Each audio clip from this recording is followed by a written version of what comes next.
Firmata l'ordinanza della Regione, il SISP dell'ULSS 6 Euganea ha inviato a tutti i dirigenti scolastici comunicazione nel primo pomeriggio.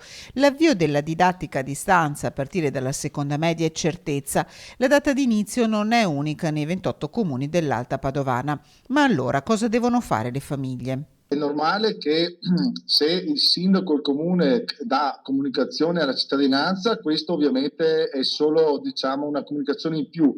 Poi spetta ovviamente ai dirigenti scolastici informare tutti i genitori relativi agli alunni appunto delle sospensioni. Insomma, la comunicazione ufficiale arriva dalle scuole dove sono ore di super lavoro, ma intanto, per dare un'idea, scuole chiuse a Campo San Piero, 2000 studenti dell'Istituto Newton Pertini compresi da giovedì, così come a Villa del Conte e San Martino di Lupari, tra Baseleghe e Massanzago, scuole chiuse, istituti superiori compresi a Cittadella da venerdì, così come a Carmignano di Brenta, Fontanive e Campodarsego. A Borgoricco e Villanova si parte sabato. Certa la durata della sospensione delle lezioni, 14 giorni a partire dal primo giorno di chiusura, salvo ulteriori aumenti dei contagi.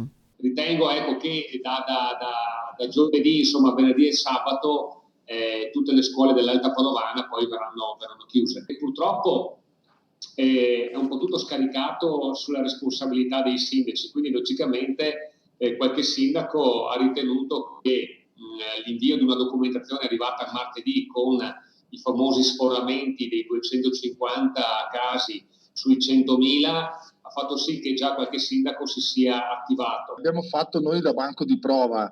È evidente che ormai dopo un anno di difficoltà dettata dalla pandemia dovremo imparare ad essere un po' più, diciamo, diretti e più organizzati. Sicuramente c'è stato qualche passaggio che si può migliorare. Alta Padovana è il banco di prova di questo nuovo meccanismo di chiusura localizzata per limitare i contagi, caso diverso per il distretto 2 Terme Colli Euganei, dove i comuni chiudono istituti superiori e medi a partire dalla seconda da giovedì.